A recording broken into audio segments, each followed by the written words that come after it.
buồn mình nhỏ to đôi lời, hơn dần hờn mất lòng nhau thôi.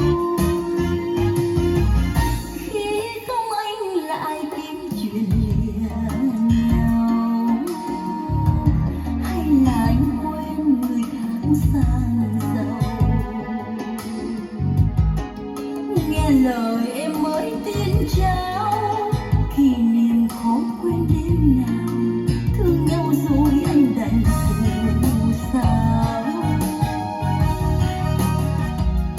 Còn chỉ đâu là một đóa cha mỹ, con ông đã xóa đường đi, con ông đã xóa lối về.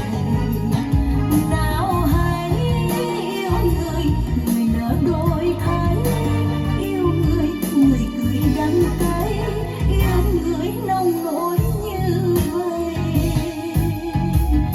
Khi không anh lại dối lừa được sao, tin lầm anh qua lời nói ngọt ngào.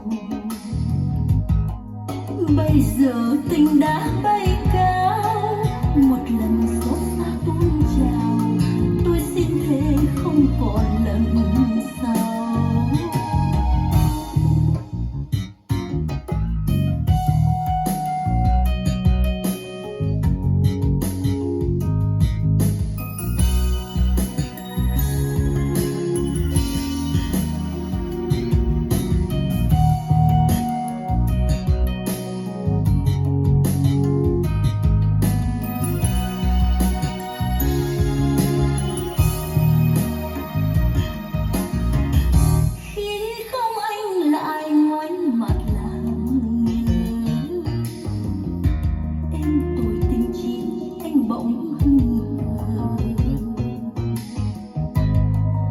Điều gì làm lỗi anh ơi, bọn mình nhỏ to đôi lời, hơn dần hờn mất lòng nhau thôi.